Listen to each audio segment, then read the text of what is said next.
Mais uma edição, né? Edição especial do Jornal Argumento. Especial porque nós temos aqui a presença do Padre Jesus Flores, analisando os fatos da semana. E que semana! Muitas coisas aconteceram.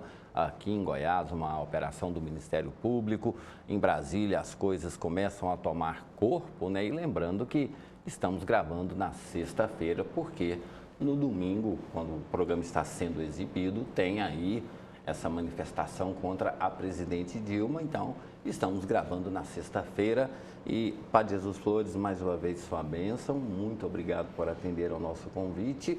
E, mais uma vez, seja muitíssimo bem-vindo e a sua bênção. Deus o abençoe e estamos aqui para conversar com você.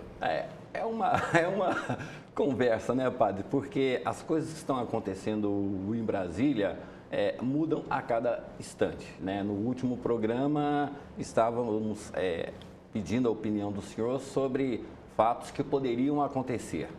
Com a volta ao trabalho do Congresso Nacional, também do Supremo e do STJ, as coisas começaram a mudar. A primeira, sim, talvez que chame mais atenção, é a primeira derrota que foi imposta a Eduardo Cunha, né? Quando ele queria ter o julgamento das contas da presidente Dilma, e o Supremo Tribunal e também o Tribunal TSE disse que tem que ser analisada de forma conjunta, ou seja, Senado e Câmara. E nesse meio termo, padre, o presidente do Senado, muito amigo do ministro do STF, uma derrota para Eduardo Cunha, a situação de Eduardo Cunha, que num primeiro momento se mostrava imbatível, pode dizer, uma derrota?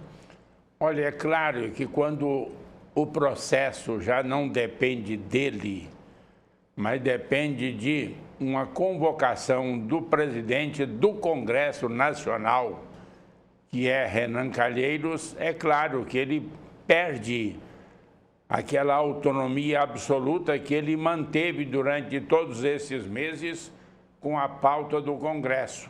Pautava de acordo com o seu interesse, tornava a colocar matérias derrotadas na pauta do dia seguinte contra toda e qualquer legislação, contra toda e qualquer lei. E agora, prevalecendo a posição do ministro do Supremo Tribunal Federal, ele deixa de ser o dono do campo e da bola e do apito. Porque aí a bola, o campo e o apito passa para Renan Calheiros, que pode colocar um ritmo completamente diferente nesses processos que Eduardo Cunha queria realizar de uma forma apressada e atabalhoada. Queria tudo para ontem. Agora já não depende dele, enquanto permanecer essa decisão do ministro do Supremo, que disse que as decisões para aprovação de contas têm que ser feitas pelo Congresso todo e não apenas aqui na Câmara e depois no Senado, mas numa sessão única do Senado, da Câmara, de tal modo que ele deixa de ser o dono da bola e, por enquanto, o dono da bola é Renan Calheiros. Padre, dentro disso que o senhor está falando, cresce um movimento contra Cunha, porque o próprio PMDB já não se sente mais confortável com as atitudes de Cunha, porque ele está atirando muito e acaba acertando o próprio PMDB. E já há um mal-estar assim, entre Renan Cunha e também o vice-presidente Michel Temer, o presidente do Senado e o vice-presidente do Brasil, já articulam uma união entre eles e também querem colocar Eduardo Cunha na geladeira. Essa postura do PMDB, com o vice-presidente da República, o presidente do Senado, pode desencadear na Câmara dos Deputados um efeito cascata? Olha, não é muito estranha a atitude da Câmara Federal de aceitar um presidente absolutamente arrogante, prepotente, põe e dispõe, desrespeita, derruba quem aparece pelo caminho e se mantém, apesar de tudo, com o apoio da Câmara. Então é muito cedo para se falar em vitória e derrota, porque afinal é um inimigo perigoso, é um inimigo venenoso e todo mundo sabe como ele se comportou a vida inteira na vida pública e um comportamento sempre errático, mas visando sempre o interesse dele, do grupo dele, daqueles que fazem a base dele, porque é uma base muito presa a ele. E não é fácil de retirar esta base que ele tem e de repente ele ficar sozinho. Não é fácil, porque ele soube muito bem amarrar esta base através de muito fisiologismo, através de muito apoio na hora das eleições para essas pessoas que são a base dele. Então é cedo ainda para falar de vitória e derrota. O fato é que no momento ele não está no topo, mas pode dar uma rasteira e pode voltar para o topo. E dentro disso, padre, está um processo maior, que é a existência, a continuidade do PMDB e também a saída do PMDB do olho do furacão. Porque todas as ações da Operação Lava Jato ou toda a denúncia que é feita, há uma ligação de um membro, de um partido, de alguma coisa do PMDB.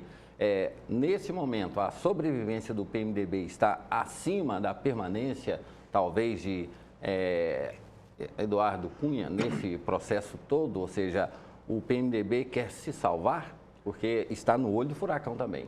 Olha, até agora, a Operação Lava Jato deixou no olho do furacão principalmente o PT. E mesmo quando não envolve o PT, a mídia brasileira joga o PT como se fosse ele o responsável. Até agora, tanto o PP, que tem muita gente envolvida aí na Operação Lava Jato, como também o PMDB, né? Os delatores deles não apareceram ainda plenamente e não abriram jogo nenhum, enquanto os do PT já abriram em grande número, atingindo por demais um partido.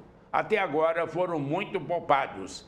A ameaça está em cima deles, tanto do Renan, como do Eduardo Cunha, como de outros próceres do partido, estão com a espada ainda ameaçando, mas a tempestade ainda não chegou de verdade na casa do PMDB. Por enquanto, ele está muito poupado ainda. E Michel Temer nesse processo, padre, ele tem aparecido como um bombeiro, né? E até agora nada se mostrou, nada se apresentou contra ele. E há um respeito muito grande a Michel Temer nessa atuação que ele está tendo como um interlocutor do governo e tem sido, digamos assim, a pessoa que tem tentado estabelecer uma harmonia entre os dois poderes. Em primeiro lugar, ele está tentando botar ordem na casa dele. Eu queria dizer isso. Porque a ordem na casa dele é que ainda está muito por ser estabelecida. Porque é uma coisa estranha. O PMDB é sócio como aliado na disputa eleitoral. A convenção escolheu apoiar a candidata do PT. Indicou o candidato a vice-presidente. Foram eleitos.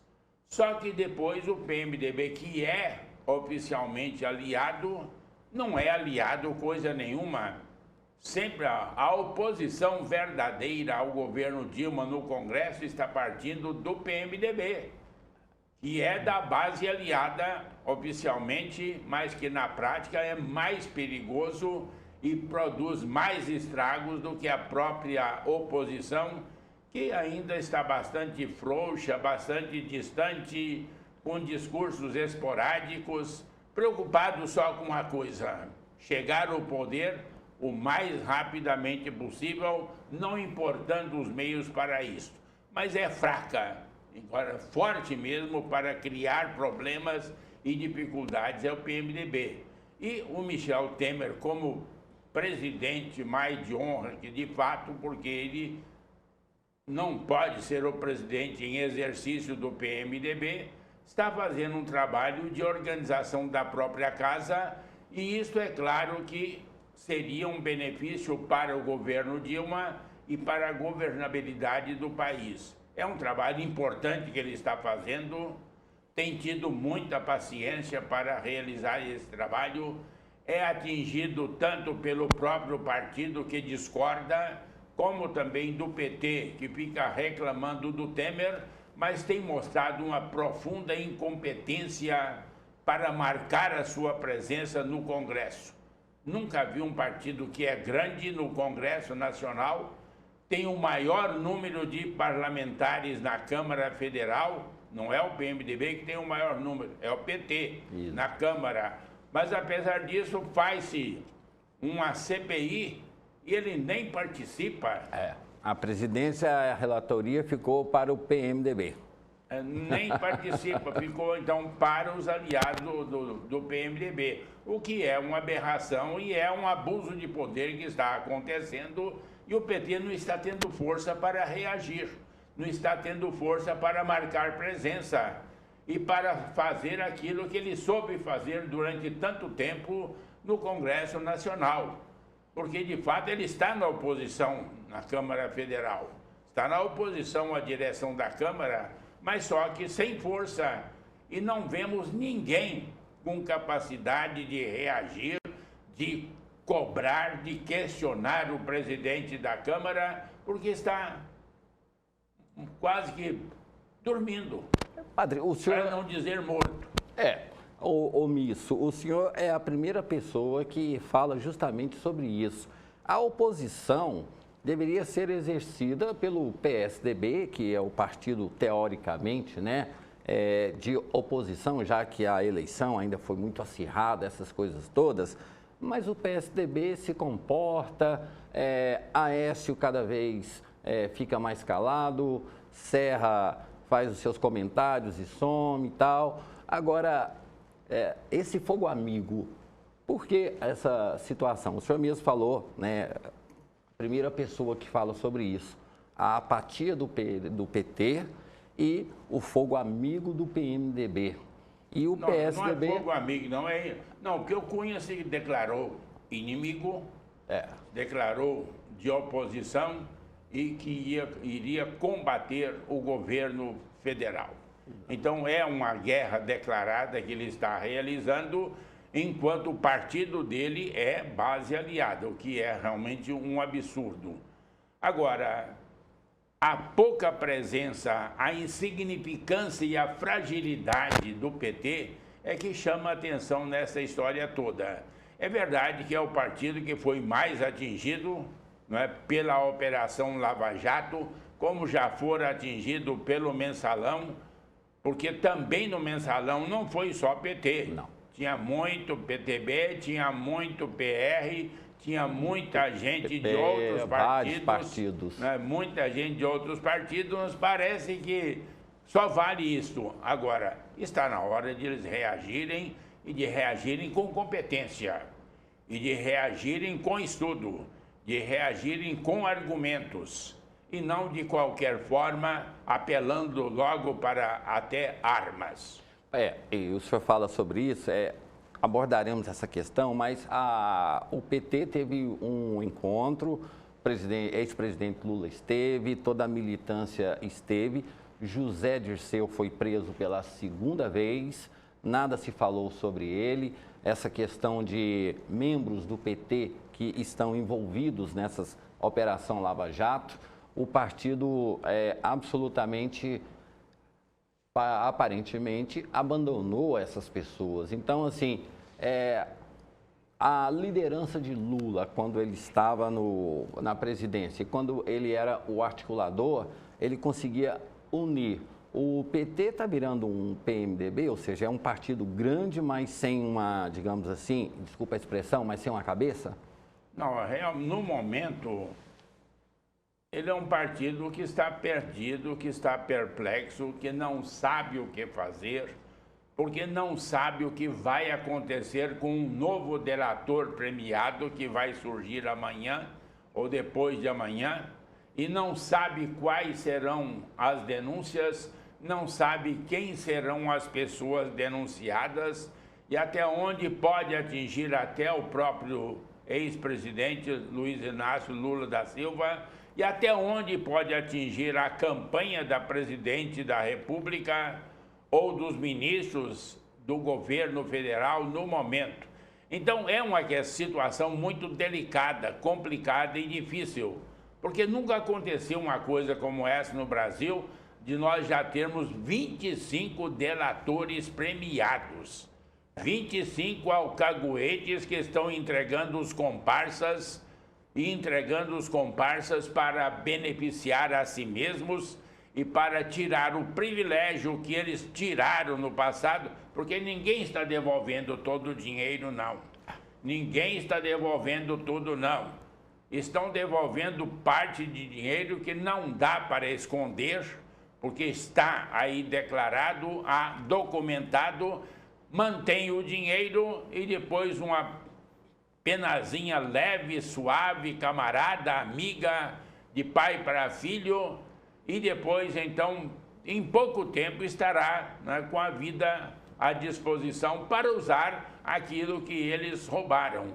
Agora ficam como heróis nacionais, como as grandes personagens da República, querendo dar lição em todo mundo e não passam de bandidos. E foram colocados nos postos chaves das empresas estatais porque eram bandidos, porque eram ladrões ou pessoas predispostas e já decididas a fazer esse trabalho de ladrões dentro da Petrobras, dentro de outras empresas estatais, e agora são os heróis nacionais, né? São os heróis. E essas denúncias, padre, começaram na Petrobras, foram para a Eletrobras e estão chegando agora aos ministérios. Também os ministérios também estão sendo investigados, né? O procurador-geral, ele está indo muito depressa ou como a gente já falou várias vezes aqui, né, a corrupção no Brasil cada dia fica mais banal e as pessoas, a punição não acontece e aí elas começam a exacerbar nessa questão do público e do privado e começam a gastar. Essa postura do procurador que foi reconduzida ao ao cargo.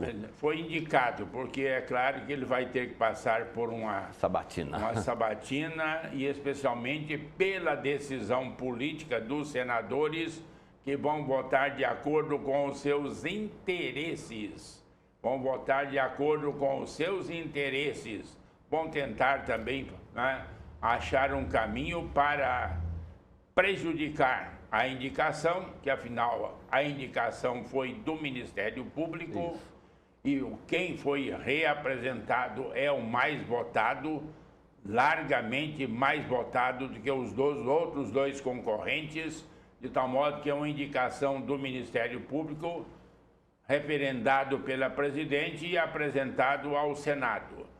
Agora, de acordo com os interesses daqueles que foram atingidos ou que podem ser atingidos, assim também vai ser a votação no Congresso. Não é uma votação técnica, é uma votação política, é uma votação ideológica, é uma votação inteiramente interesseira. O que eu posso conseguir de melhor para mim, aprovando ou rejeitando Rodrigo Janot, aprovando ou rejeitando. De acordo com isso, vão votar e o voto é secreto, ninguém vai saber, ninguém vai poder provar, a não ser que se viole o painel lá do Senado mais uma vez. A CM, né, já não está aqui e Jader Barbalho também. Nem o Arruda está lá no Senado também para ajudar o Antônio Carlos Magalhães. Exato. Padre, agora eu fico pensando, como é que é uma sabatina de um procurador-geral dentro de uma casa que está sendo, por parte do próprio procurador-geral, está sendo denunciada?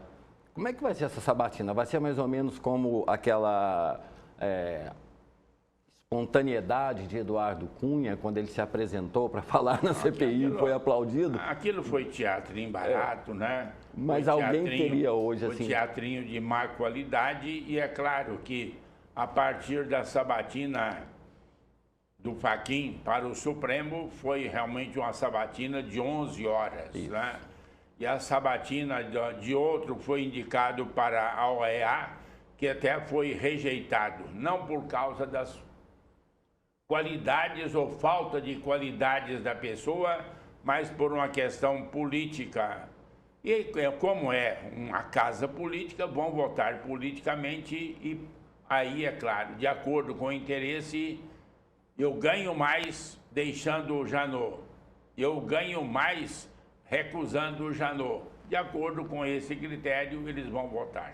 Dentro desse critério. E já que nós estamos falando sobre isso, padre, o Tribunal Eleitoral e também alguns ministros, né, aceitaram, digamos assim, um primeiro processo que foi apresentado pelo PSDB contra a campanha da presidente Dilma, dizendo que houve excesso de gastos, manipulação, uso de televisão, o poder econômico sendo usado e Gilmar Mendes estava com esse processo, né, desde março, entregou agora e ele disse uma frase importante, que ele disse que a prestação de contas da presidente Dilma está agora diretamente ligada à questão da Operação Lava Jato. E questionado o porquê da demora, ele disse o seguinte, que era como se fosse, ele puxava uma pena, saía uma galinha.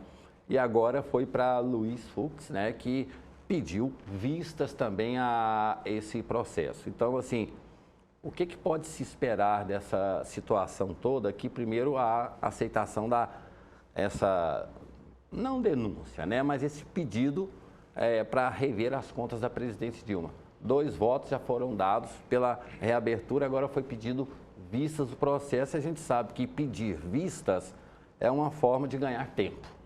Ganhar tempo, porque também o ministro Fux está contestando o julgamento de 4 processos, quando ele diz que os processos têm as mesmas argumentações, as mesmas pretensas provas, então não é o caso de julgar apenas um, depois o outro, depois o outro, depois o outro, mas de reunir todos para fazer um julgamento só.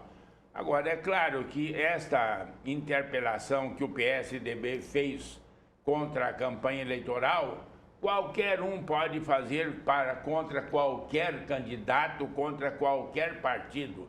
Ninguém vai me dizer que uma campanha do Aécio, que também gastou tanto quanto a Dilma, não tenha os mesmos problemas. Tem os mesmos problemas e, se forem investigados, pode criar também as mesmas dificuldades para o candidato derrotado, Aécio Neves. Agora, quando ele perdeu, logo ele pediu recontagem de votos. Né? Recontagem. Só que ninguém levou muito a sério e ele indicou lá uma cidade, vira uma cidade, mas sem nada que pudesse alterar. E depois questionou a campanha eleitoral. Questionou. A campanha foi aprovada provisoriamente por Gilmar Mendes e pelo TSE, mas com a possibilidade de voltar porque havia uma investigação em curso, de tal modo que é claro que pode acontecer de alterar a primeira aprovação das contas da presidente na campanha eleitoral. Agora, para interesse do Aécio, ele não quer o impeachment no Congresso. Ele quer a cassação do TSE, porque aí com a Dilma vai também Michel Temer e aí uma nova eleição. Agora, ele quer a eleição agora. Mas os outros concorrentes do PSDB não querem agora. Geraldo Alckmin, José Serra, colocam até o nome do Marconi Perillo.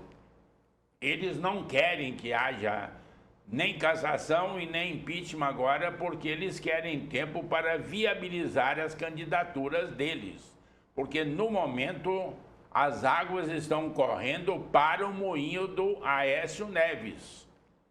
Estão correndo para o moinho do Aécio Neves. Estão moendo o trigo do Aécio Neves e não dos outros. E então fica essa luta interna já do PSDB, que estão fazendo jogos diferentes, porque os interesses são diferentes, e agora ele seria o candidato natural como pretenso chefe da oposição, o que de fato não é. E dentro dessa linha, padre, numa provável impugnação da chapa da presidente Dilma, Eduardo Cunha seria o presidente do Brasil durante 60 dias para convocar novas eleições. Então seria apertem os cintos que o piloto ficou louco? Porque Eduardo Cunha hoje na Câmara já faz todo esse, digamos assim, essa constrangimento ao governo. Se houver essa impugnação, tanto Dilma como Michel Temer... mas ele tem mais autonomia na Câmara do que teria como presidente da República para fazer suas reinações e aprontações. Ele tem mais liberdade na Câmara, porque está acima de todo o poder, mas na presidência da República ele não teria como fazer, porque o povo de um dia para outro muda. E a onda muda de uma hora para outra. E aqueles que pediram o impeachment de Dilma hoje poderão pedir também o impeachment de Eduardo Cunha amanhã. É só ele aprontar que ele vai levar de tal modo. Agora, Deus nos livre de alguém como este homem para a presidência da República. Deus nos livre de um homem como esse na presidência da República, ainda que por alguns dias. Deus nos livre, que seria um arraso, seria uma tragédia. Uma tragédia. Até mesmo porque, pela Constituição, né, ele assumiria e teria um prazo de 60 a 90 dias para convocar novas eleições. Então, seriam 90 dias onde não saberíamos o que ia acontecer no Brasil, porque já mostrou um certo desequilíbrio. Mas, padre, agora, sobre esse assunto que o senhor falou, antes da gente ir para o comercial, o presidente da CUT, né, os movimentos sociais e também algumas entidades ligadas à permanência da presidente Dilma no poder e contra essas marchas que acontecerão no domingo, chegou a falar sobre armas nas ruas, ou seja, uma declaração direta de confronto armado. Era um evento para dar sustentabilidade à presidente. Foi muito infeliz, padre? Olha, na hora em que você está fazendo o discurso para o seu público, só para o seu público, por exemplo, numa convenção do PSDB, até Fernando Henrique também se excede, fala bobagem. Porque está falando, pensando que é só para aquele público, só depois vai extravasar e extrapolar. Não, ninguém vai pensar que a CUT vai ter armas. Porque se aparecer arma, aí quem entra? O Exército. É o Exército. Se aparecer história de arma, quem entra? O Exército. E o que nós teríamos? Um golpe de Estado. O que nós teríamos? Uma ditadura. E é claro que ninguém quer a não ser alguns amalucados, querem ditadura para o Brasil.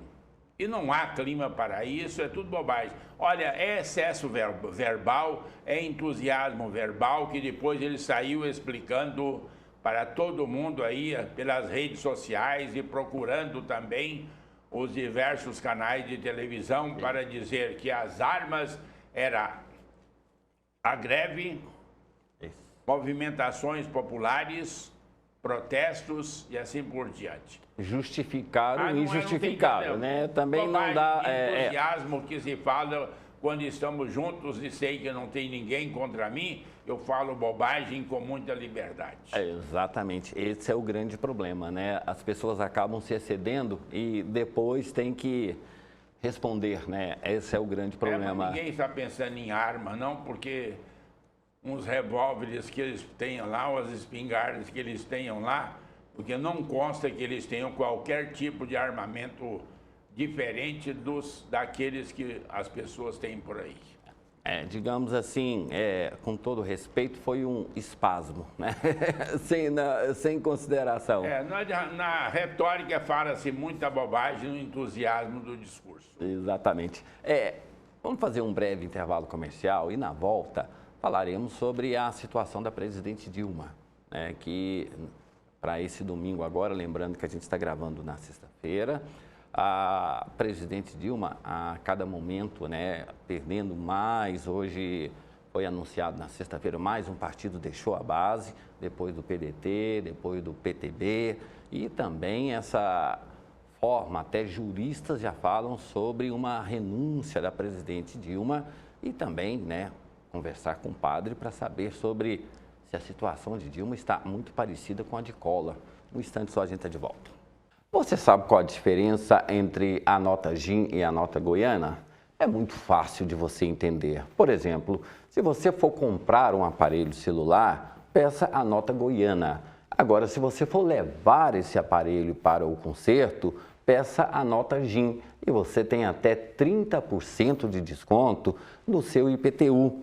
A nota GIM, ela é um programa de incentivo fiscal da Prefeitura de Goiânia, bem diferente dessa nota goiana. Então, quando você for fazer uma compra, peça a nota goiana. Quando você for levar um equipamento para conserto, peça a nota GIM. Essa é a diferença que você tem que entender para contribuir com a Prefeitura de Goiânia. A nota GIM é Goiânia conquistando novos ares de cidadania. E você pode esclarecer mais dúvidas pelo site, né? É só você cadastrar no notagim.goiania.gov.br. E o Jornal Argumento volta já.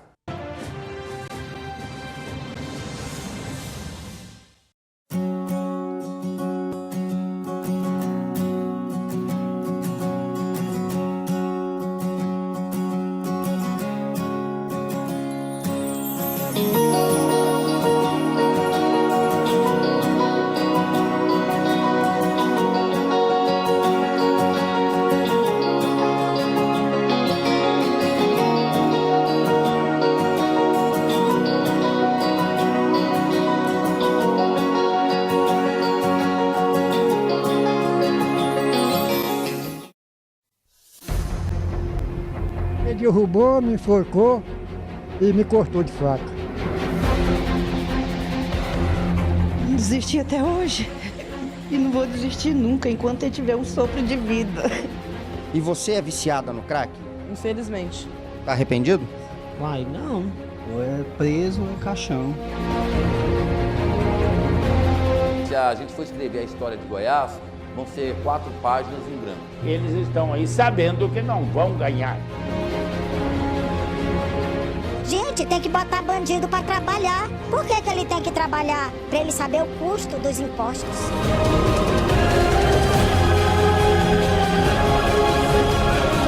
Porque nem no local de trabalho hoje, ou a delegacia hoje, está sendo respeitado. Ele tá rindo aqui, gente, e não quer falar. Não é possível que vai ficar do jeito que está. Algo tem que ser feito. O povo paga caro, caro.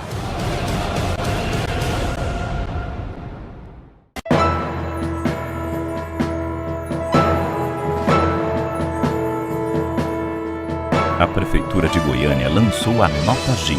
Peça a Nota GIM em qualquer prestação de serviço, acumule pontos e ganhe até 30% de desconto no seu IPTU. Com a Nota GIM, você e a cidade ganham mais benefícios. É Goiânia conquistando novos ares de cidadania. Prefeitura de Goiânia.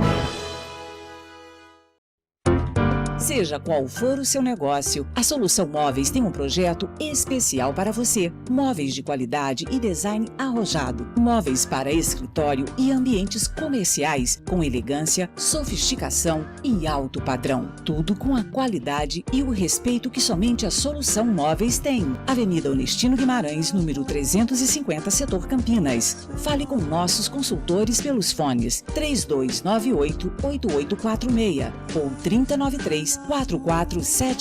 Solução Móveis, a assinatura das empresas de sucesso. Real Cores, aqui você tem a cor dos seus sonhos. Tintas automotivas, máquinas agrícolas, aviação, cores feitas de acordo com o cliente. A tinta que seu carro merece está aqui na Real Cores. Preço, atendimento, qualidade você encontra aqui na Real Cores. Assistência técnica e entrega. Real Cores, Avenida T9, número 3149, Jardim América. Telefone 3088-2828. Nobre Arte Móveis, indústria de móveis finos em aço, alumínio e fibra sintética. Mesas, cadeiras, camas, sofás, banquetas e móveis em geral, com beleza e requinte. Móveis fabricados e personalizados de acordo com cada cliente, pois só quem fabrica pode fazer mais barato. Rua Pinheiro Chagas, Cidade Jardim. Entre em contato pelo telefone 3256-5812. Nobre Arte Móveis. Decorando para você. Bom gosto e qualidade ao seu alcance. Della Panificadora. Qualidade e higiene absoluta. Várias opções de acordo com o seu paladar. Pizzas, crepes, pães, bolos, doces e salgados. Servimos também café da manhã e almoço executivo. Na Della Panificadora você encontra também salgados para festas e eventos. Della Panificadora, na Praça da Nova Suíça. Telefone 3251-6705. De volta com o Jornal Argumento aqui pela TV Capital, canal 32, também pela NET, canal 23, edição especial, conversando com o Padre Jesus Flores sobre os acontecimentos da semana, né? Padre, antes do intervalo, eu falava justamente sobre essa questão da presidente Dilma. Ela já não tem mais o apoio popular. O apoio político, a cada dia que passa, ela perde mais. Perdeu o PDT, perdeu o PTB e agora o PSC também deixou a base aliada do governo. E a presidente Dilma, ela tem usado um discurso muito forte. Inclusive no programa do PT que foi apresentado, né? Colocaram lá umas panelas, né? Ou seja, e aí falaram que a panela tem que estar cheia de comida e não usar para o protesto. Está assimilando o golpe, padre, porque a situação de Collor, ela se deu pela história, porque o senhor mesmo já falou sobre isso, ele perdeu o apoio popular com aquelas confisco da poupança e o apoio político. A presidente Dilma está perto disso? Já está nesse processo? O que a gente pode pensar numa situação dessa diante dos fatos que estão acontecendo? Olha, eu não creio que esteja algo parecido com Fernando Collor. Fernando Collor apresentou-se como caçador de marajás. Caçador de marajás. E de repente chega presidente da República e se comporta como um playboy. E confisca. Escolheu um péssimo ministério de modo geral, com exceções, um péssimo da ministério. Justiça e da Economia, né? Inclusive os dois depois tiveram...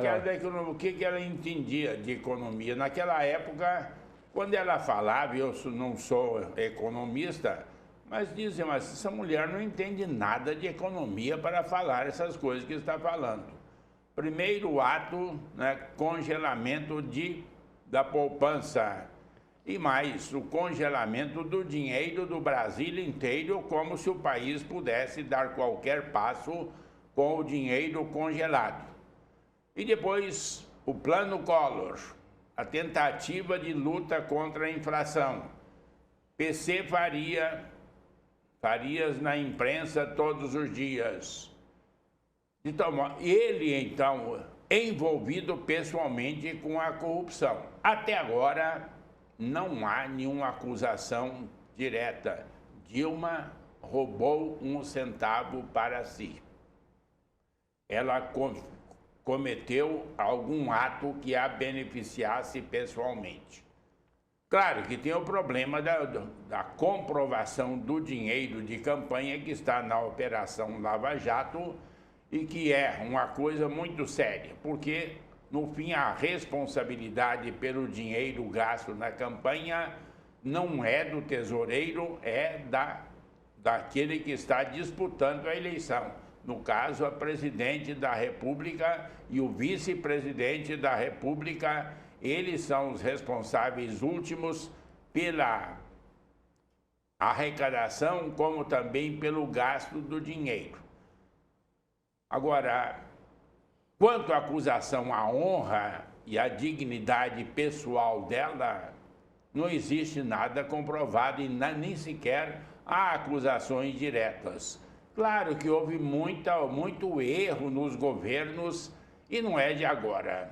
Porque esse escândalo da Petrobras não começou no ano de 2003. Não. A roubalheira na Petrobras não começou em 2003. Inclusive, alguns delatores premiados falam de 97. E a coisa é muito anterior a 97, como também nas grandes empresas estatais. Durante toda a ditadura, houve muita corrupção. O caso CAPEM, né, na época dos militares, por exemplo, que faliu. E acontece que não se podia falar, não se podia investigar, não se podia publicar, então a gente não ficava sabendo, mas a corrupção estava lá. Então, a situação de Dilma não é a mesma de Collor, porque ela não foi atingida pessoalmente na sua honra e na sua honestidade. A questão da administração, incompetência é uma outra coisa e não é razão para que alguém sofra o impeachment ou então, né, seja cassado pelo TSE, porque é só no campo eleitoral. Então, eu não creio que a situação seja a mesma, ela não é Collor e ela não está disposta a renunciar, e até acho que as coisas nos últimos dias melhoraram bastante para Dilma. A forma como o Tribunal de Contas deu mais um prazo para ela explicar as contas, a forma como está sendo conduzido o processo no TSE, eu acho que são favoráveis a Dilma, como também o comportamento do Renan Calheiros, mesmo que seja fisiológico e interessado, mas foi um ato importante para mostrar que ele está com ela neste momento, claro, querendo os benefícios em troca, mas mudou a situação, porque o polo deixou de ser apenas Cunha com a Câmara e agora passou o Senado, quis assumir um protagonismo e conseguiu assumir um protagonismo que foi revigorado pela decisão de um juiz do Supremo, não é definitiva, é liminar, não é? De um juiz do Supremo que diz que quem pode aprovar contas do governo é o Congresso Nacional e não apenas a Câmara Federal. E com isso tirou-se muita coisa da área e do âmbito de poder de Eduardo Cunha, passou para Renan, que agora está de bem com a presidente da República. Agenda positiva. Uma agenda, fazendo propostas de agenda positiva. Pode não valer nada essa agenda que ele apresentou. Pode não trazer nada de novo. Mas a benevolência dele para com a presidente fortificou a posição dele e dela também. Então, eu acho que nessa semana, apesar de tudo, a situação da presidente é melhor do que estava até agora. Padre, assim, alguns fatos que eu gostaria que o senhor analisasse. O ex-presidente Lula, ele disse que a situação hoje, ela é muito pior do que a do mensalão. Ele disse o seguinte, né? Que mesmo se nós tivéssemos com uma economia confortável, o clima é diferente da época do mensalão por uma questão. Ele disse que no mensalão era dinheiro passado para partidos e agora são dinheiro passados para a pessoa. E nós sabemos, como o próprio senhor já fala, né, já falou, o mensalão é dinheiro que foi passado para deputados, várias outras pessoas. E fala-se muito sobre uma possível renúncia da presidente Dilma. E eu já falei sobre a questão do panelaço, essas coisas, por ficar muito tempo calada e agora partir para o confronto com palavras de ordem, com certo até exagero na forma dela falar, na sociedade há uma, digamos assim, uma rejeição muito grande à presidente Dilma. Mesmo que ela tenha o apoio. Tudo isso é artificial. Não, tudo que acontece é culpa da presidente Dilma. A coisa é artificial, é provocado e mais. Nós temos uma leitura da grande imprensa nacional, que é uma imprensa que não aceita, nem aceitou Lula e nem aceita Dilma. E mais, a quantidade de colunistas destacados pelas revistas e pelos jornais para atacar o PT, para atacar Lula, para atacar a presidente, é muito grande. E é claro que essa imprensa está trabalhando a favor de uma causa, como também a favor de partidos. Ou talvez a favor da simpatia da sociedade, audiência e vender mais revista. A imprensa, no caso, ela tem influência para criar a malevolência para com os governantes. Não estou dizendo erraram muito, como Fernando Henrique errou muito. Fernando Henrique teve que pedir socorro aí de Pires na mão várias vezes para o FMI para não quebrar o Brasil como ele quebrou no tempo de Sarney, não é? No tempo do Sarney quebrou. No tempo de Fernando Henrique, nos últimos dias de governo, ele teve que fazer um empréstimo de 40 bilhões de dólares, né, para não quebrar. E o dólar, quando Fernando Henrique Cardoso estava 4,50. Então, erros todos fizeram, Dilma fez, Lula fez, erros e acertos. Todos tiveram erros e acertos. Agora, a malevolência da imprensa é um negócio. O Paulo Henrique Amorim, todo mundo sabe que ele está de guerra com a Globo. Exato. Né? Sempre esteve aqueles trabalhou muitos anos lá, mas depois entrou de guerra com a Globo.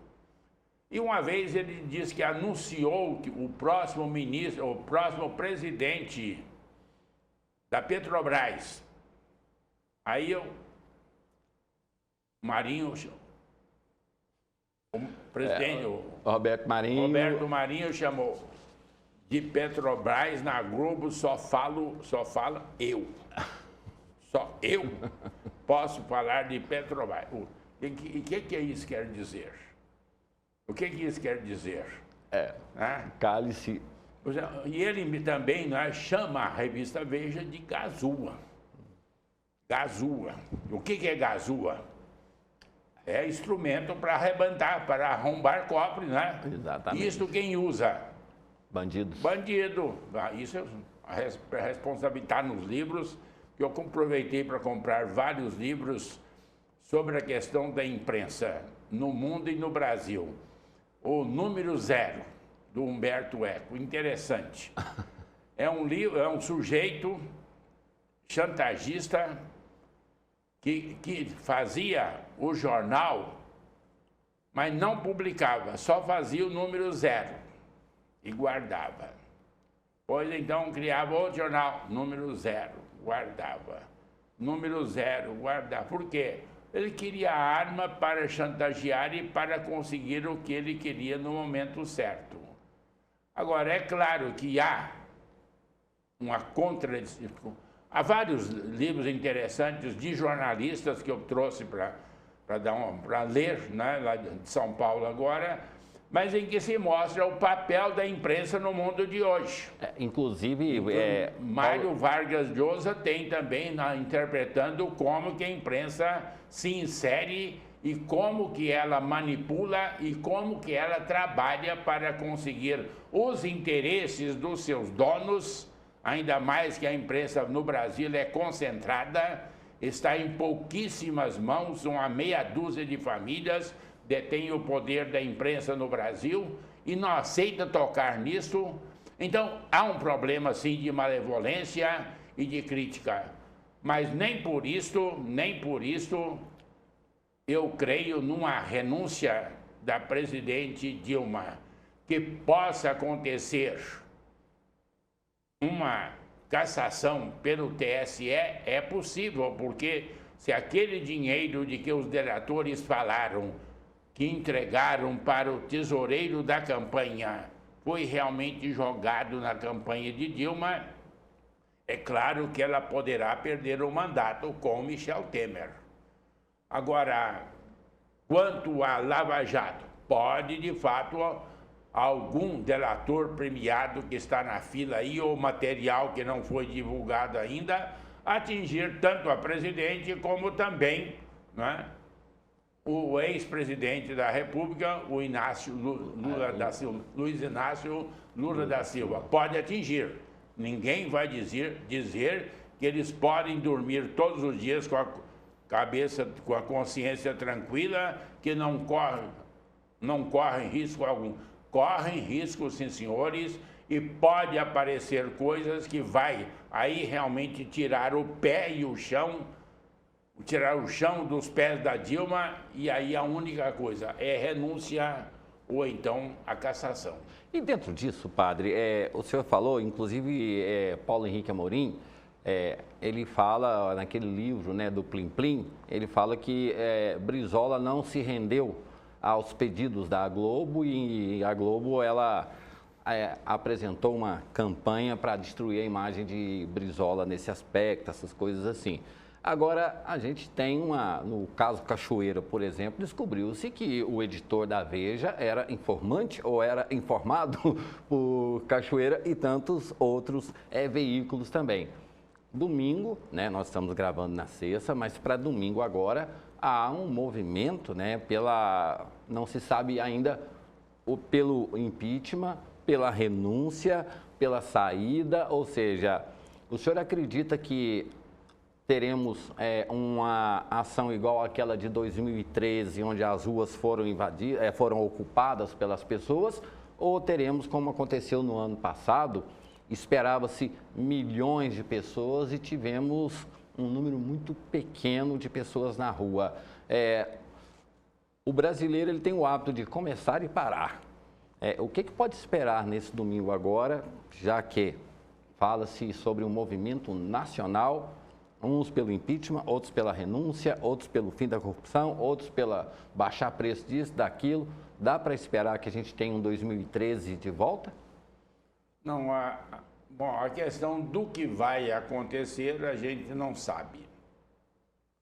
A gente sabe que partidos políticos, principalmente o PSDB, têm colocado chamadas do povo para as ruas para pedir o impeachment, né? Então, o partido assumiu. Agora, se eles vão comparecer, alguns vão, mas ninguém sabe se Aécio Neves, por exemplo, vai comparecer ou não. O que pode acontecer? Claro, pode acontecer tudo. Pode aí... Não estou vendo o clima, não estou vendo entusiasmo, não estou sentindo no ar, que a gente sente no ar, sim, não estou sentindo no ar uma empolgação para essa convocação do dia 16 para as manifestações. Agora, claro que tudo isso a gente pode se enganar. Só os animais não se enganam quando há uma ameaça de terremoto e tsunami. Isso. Eles não se enganam, já correm, já vão se proteger. Agora, nós, com o nosso faro, nem sempre de qualidade, podemos errar. não estou vendo algo de maior, de mais estrondoso, de tal modo que se configurasse como uma exigência de um impeachment imediato ou de uma cassação imediata. Ainda mais que o Congresso não pode agir em função de manifestações populares. Inclusive, e o TSE não pode também agir em função de manifestações populares. Não pode, como tribunal, ele tem que ser independente e não pode agir em função da gritaria das ruas. Não pode. Não. Eles têm que ter autonomia, competência, decência para julgar os autos e para falar nos autos e para dar a sentença nos autos com competência e isenção. Então, pode acontecer tudo. Pode ser uma coisa grandiosa e, se for de fato uma coisa grandiosa, é claro que tira muito toda e qualquer segurança, toda e qualquer estabilidade por parte do PT, por parte do governo federal, né, com sobras também para outras autoridades. Padre, o tempo infelizmente está acabando. Falar um pouco sobre Goiás também, uma operação que foi desencadeada essa semana pelo Ministério Público contra a Getop, né, a Agência de Transportes, ex-deputado preso, assessores presos, muitas pessoas presas e falando também sobre corrupção, falando sobre superfaturamento, falando sobre situações iguais a essa, né? Vários promotores, várias prisões, vários depoimentos. O que pode se esperar de uma ação como essa que reuniu tantos promotores e deflagrada justamente no silêncio, no sigilo, juntamente com a Polícia Militar? Não houve participação da Polícia Federal, de nada, ou seja, uma ação do Ministério Público envolvendo tantos promotores e prendendo tantas pessoas, baseado em informações desde 2013, 2014, por aí, que a gente já havia falado sobre essas possibilidades, mas aconteceu e hoje também nós temos aqui no estado de Goiás uma operação do Ministério Público contra corrupção. Bom, o que não pode acontecer, a gente já julgar a partir do movimento do Ministério Público. Porque, afinal, o Ministério Público não é magistrado e não julga. Eles, então, têm que captar os indícios, captar as provas, elaborar uma boa denúncia e apresentar ao judiciário para que o judiciário, então, com o direito de acusação e defesa, julgue de uma forma imparcial e de uma forma justa. Porque a gente não pode se contentar com barulho de Ministério Público, não. No caso do Collor, o Ministério Público fez muito barulho, mas esqueceu de fazer um bom relatório, uma boa denúncia ao Supremo Tribunal Federal, de tal modo que o Collor não teve uma condenação dos processos movidos contra ele no ano de 92. Não teve uma condenação. E os juízes, depois do Supremo, falaram, não, a denúncia foi inepta, porque se fez barulho demais, os promotores procuradores ficou embalado demais, falou demais, e esqueceu de fazer uma boa denúncia bem fundamentada para que ele fosse julgado com competência. Resultado, absolvido de todas as acusações no ano da sua cassação. Então foi um inocente que foi cassado. Um inocente que foi cassado. Pronto, julgado inocente pelo Supremo Tribunal Federal. Agora aqui, é claro, é fundamental o papel do Ministério Público, é fundamental a denúncia, e se eles já partiram para prisões é porque eles têm coisas mais sérias para serem apresentadas ao Judiciário, né, como também para continuar a investigação, para ver qual que é a extensão desse negócio, porque afinal envolve a Getop. E todo mundo sabe que a GETOP é o órgão mais rico do Estado.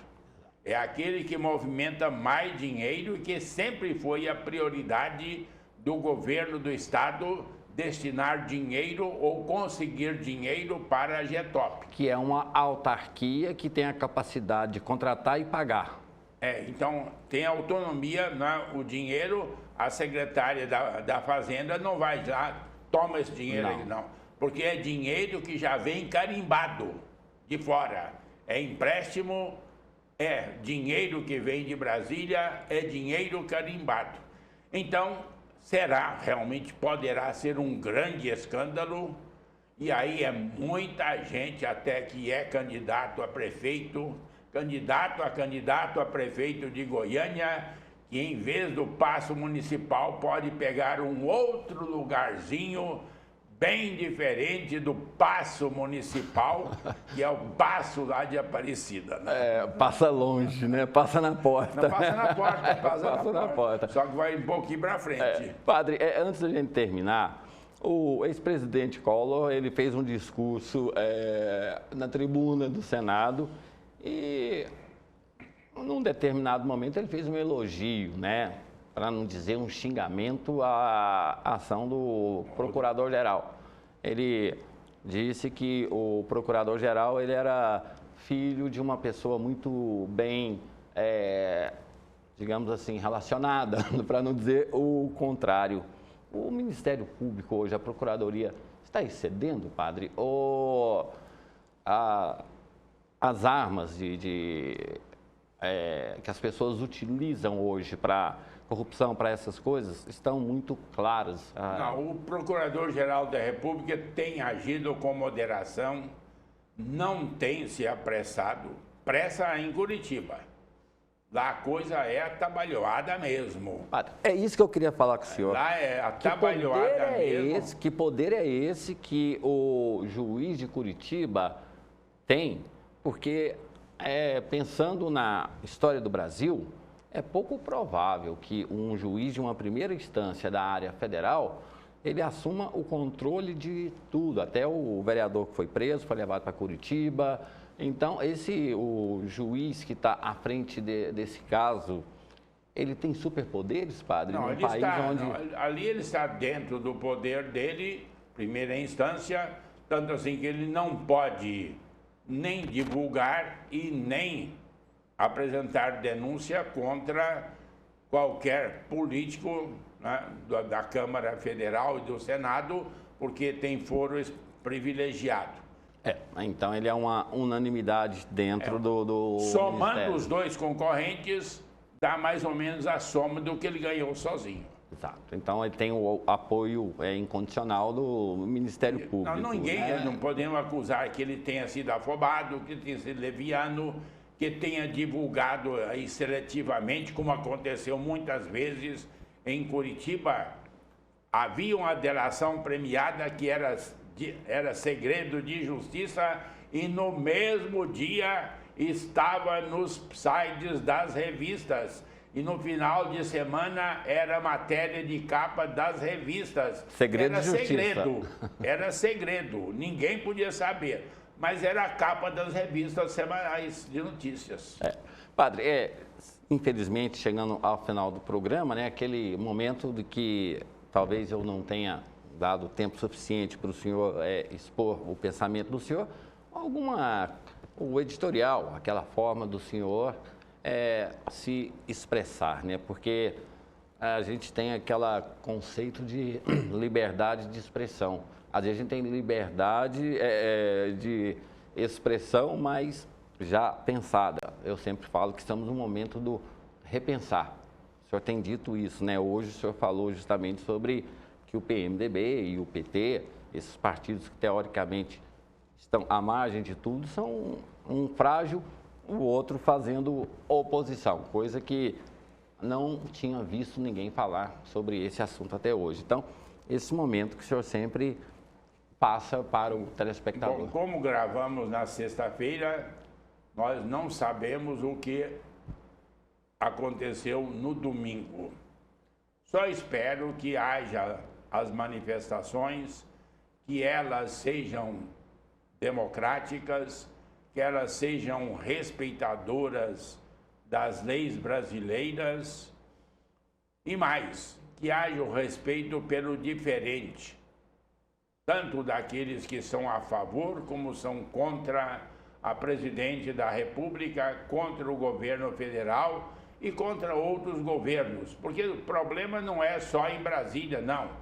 Há muitos governos estaduais que estão vivendo momentos muito complicados e que também têm as suas agruras e pesadas agruras.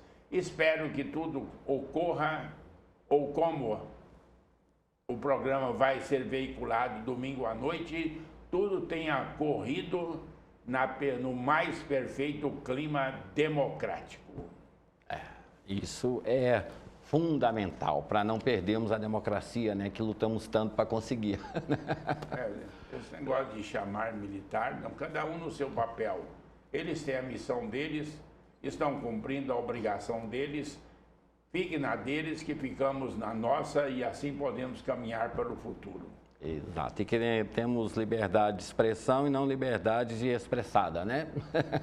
Padre, mais uma vez, muito obrigado, a sua bênção. Tínhamos outros assuntos para tratar, porém, teremos novos encontros, porque afinal de contas, muitas coisas acontecendo e é importante ouvir a experiência do senhor, né, que viveu muitas fases. Mas daqui a uns dias nós vamos ter convidados aqui, né? Sim, claro, isso aí já está na agenda.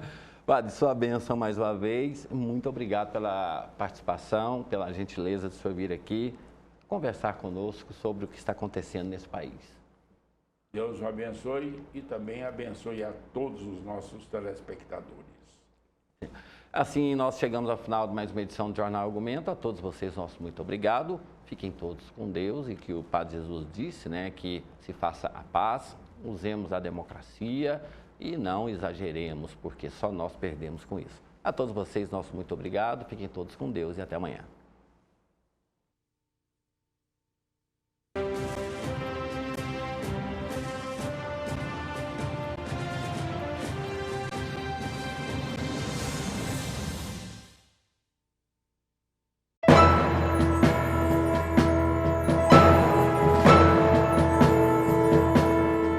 A Prefeitura de Goiânia lançou a Nota GIM. Peça a Nota GIM em qualquer prestação de serviço, acumule pontos e ganhe até 30% de desconto no seu IPTU. Com a Nota GIM, você e a cidade ganham mais benefícios. É Goiânia conquistando novos ares de cidadania. Prefeitura de Goiânia. ZYA 587, Fundação Cultural e Educativa Senador Canedo, TV Capital, a imagem de Goiás.